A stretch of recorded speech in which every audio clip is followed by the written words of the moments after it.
اس وقت ہمارا ملک کو سیلاب کی زد میں، خیبر پختونخوا کے کچھ علاقوں میں بڑی تباہی پھری، بنیر کا علاقہ، سوات کا علاقہ، اب ہمارے پنجاب میں دریا بکھرے ہوئے، کئی جگہ پہ بند توڑے جا رہے ہیں،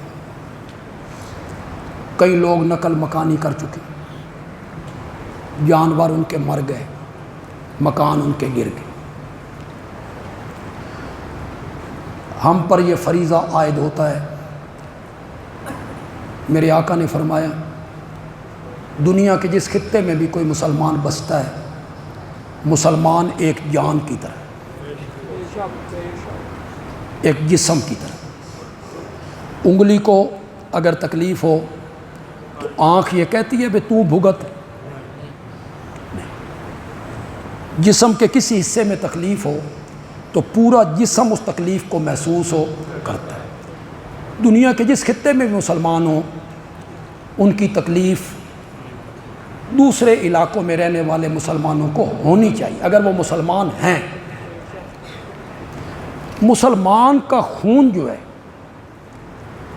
یہ کعبہ سے زیادہ عظمت والا ہے۔ کس طرح میں آپ کو سمجھاؤں؟ مسلمان کے خون کی جو حرمت ہے نا، حرمت، یہ بیت اللہ سے بڑھ کر ہے۔ لیکن آج ہمارے معاشرے میں 30 روپیوں کے بدلے میں 2 مسلمانوں کو قتل کیا جاتا ہے۔ 30 روپے کی بات۔ یہاں بھی جتنے نوجوان آئے ہو، جتنے لوگ آئے ہو، اپنے اندر یار اعتدال پیدا کرو، نرمی لاؤ اپنی طبیعت میں۔ یہ سختی، انتہا پسندی، کوئی اگر آپ سے ٹکرا گیا ہے، اگر غلطی اس کی ہے معاف کر دو یار، اور جو ٹکرایا ہے اسے بھی چاہیے کہ وہ سوری کا لفظ بولے، غلطی کا اعتراف کرے۔ غلطی کرنے والا بھی غلطی کا اعتراف نہیں کرتا، اگلا بندہ بفر جاتا ہے، بات قتل و غارت تک پہنچ جاتی ہے۔ یہ انتہا پسندی چھوڑ دو یار، طبیعتوں میں اعتدال لاؤ یار، نرمی لاؤ طبیعتوں میں۔ قرآن نے کتنی جگہ پہ یار کہا ہے ادفع باللتی ہی احسن، برائی کو اچھائی کے ساتھ دور کر۔ کتنی جگہ پہ قرآن نے آپ کو سنا۔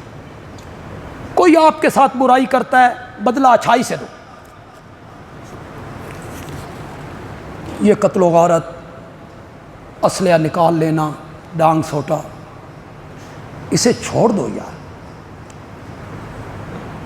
آج بچوں میں بھی انتہا پسندی آ گئی ہے، کچھ ہمارے سیاسی لیڈروں نے انتہا پسندی پیدا کی، قوم کو انتہا پسند بنا کے رکھ دی۔ بات بات پہ گالم گلوچ، بات بات پہ کسی کی ماں، کسی کی بہن۔ انا للہ و انا الیہ راجعون۔ کیا آپ کے گھر میں ماں بہن نہیں ہے یار؟ کسی کی ماں بہن کا کیوں تذکرہ کرتے ہیں آپ؟ علماء اب سٹیجوں پہ دوسرے علماء کی ماں بہن تک کا ذکر کرتے ہیں۔ وہ غلطی میری ہے بھائی، اس میں میری ماں کا کوئی قصور ہو نہیں ہے، ہم میری ماں کو کیوں رگید رہے ہیں؟ تو طبیعت میں تھوڑا سا اعتدال لائیے، الجھنا چھوڑ دیجئے۔ گجرات میں کئی سال پہلے کی بات ہے، ایک آدمی ہسپتال میں اپنی ماں کو چھوڑتا ہے، ڈاکٹر اسے دوائی لکھ کے دیتے ہیں کہ فوراً دوائی لاؤ۔ وہ بیچارہ موٹر سائیکل پہ ہے، بھاگتا ہوا دوسرے چوک میں جا رہا ہے۔ اب ماں ایک بندے کی ہسپتال میں ہو، دوائی کا انتظار ہو، دل میں یہ آ رہا ہو کہ پتہ نہیں بچتی بھی ہے کہ نہیں، اس کی ذہنی حالت کیا ہوگی؟ کیا ہوگی اس کی ذہنی حالت؟ اس کا موٹر سائیکل ایک کار والے سے ٹکرا گیا۔ کار والا پڑھا لکھا آدمی ہے، میں ان کا نام نہیں لینا چاہتا لیکن پڑھے لکھے لوگ ہیں۔ اس نے باہر نکل کے اس کو پکڑا، قریبی ان کے دفتر تھے، وہاں سے اپنے دوستوں کو بلایا، مار مار کے اسے وہی قتل کر دیا۔ ماں اس کے ہسپتال میں، یہ کیا ہے؟ یہ تمہاری تعلیم نے تمہیں کیا سکھایا یار؟ تعلیم یہ سکھاتی ہے کچھ انسانیت بھی تو بندے میں ہونی چاہیے. اپنی طبیعتوں میں اعتدال لائیے یار. یہ چھوڑ دیجئے انتہا پسندی، بات بات پہ آپے سے باہر ہو جانا، بات بات پہ اسلحہ نکال لینا، بات بات پہ گالم گلوچ، بات بات پہ دوسرے پہ تھپڑ ہاتھ اٹھا لینا. چھوڑ دیجئے اس بات کو. تو سیلاب زدگان ہمارے پنجاب میں بھی اب اس کے اثرات مرتب ہو رہے ہیں. ہماری جماعت نے کیمپ لگائے ہیں، باہر بھی لگا ہوا ہے، معاویہ مسجد 18 بلاک. تو میں آپ سے یہ گزارش کروں کہ آپ اس میں تعاون کر کے جائیں. گھروں میں جا کے کوئی آٹا، دالیں، گھی، صابن، نقدی، کمبل وہ آپ دینا چاہیں تو آپ گھر میں جائیں، اپنے گھر والوں سے بات کریں، آ کے جمع کریں.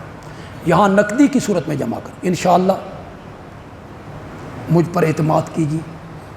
آپ کی جو دی ہوئی رقم ہے اس کا ایک ایک پیسہ انشاءاللہ سیلاب زدگان ہی پر خرچ ہوگا. انشاءاللہ اسے کہیں اور خرچ نہیں کیا جائے، کسی اور مد میں خرچ نہیں کیا جائے، انہی پر خرچ کیا جائے گا.